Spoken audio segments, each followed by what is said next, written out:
সঞ্জীবনী সামাজিক সংস্থার উদ্যোগে বুধবার আগরতলা রাজবাড়ির সামনে কার্গিল বিজয় দিবস উদযাপন করা হয়।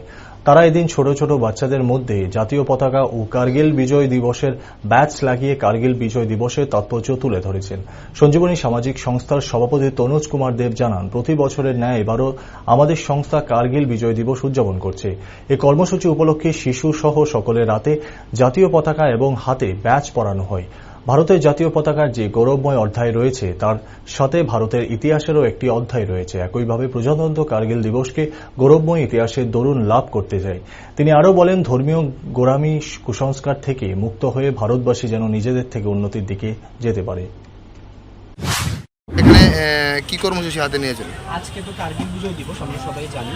তো প্রতি বছরের ন্যায় এবছরও আমরা সেই দিনটা উদযাপন করতে যাচ্ছি সঞ্জীবনী সামাজিক সংস্থার পক্ষ থেকে। এই দিনে আজকে আমরা যারা রাজবাড়ি চত্বরে রয়েছে ওদেরকে কার্গিল বিজয় দিবস উপলক্ষে বেঞ্চ দেওয়া হচ্ছে, সাথে জাতীয় পতাকা এবং উন্নত শিশুদের চকলেটও দেওয়া হচ্ছে। কি মেসেজ দিতে চাইছেন এই ধরনের কর্মসূচি থেকে? আমাদের জাতীয় পতাকা যে রকম গৌরবময় ইতিহাস রয়েছে, ভারতীয় ইতিহাস যেমন গৌরবময়, আমরা চাইছি ভারতীয় প্রজাতন্ত্রকে এবং ভারতীয় সাম্রাজ্যকে যাতে এইভাবে বিস্তার লাভ করতে পারে এবং ধর্মীয় গোঁড়ামি উৎকৃষ্টতাকে ত্যাগ করে সে ভারতবাসী এইভাবেই নিজের দিকে দিন প্রতিদিন উন্নতির দিকে দিক লাভ করতে পারে। সেটা আপনার পরিচয়টা? আমার নাম তনুজ কুমার দেব, আমি সঞ্জীবনী সামাজিক সংস্থার সভাপতি।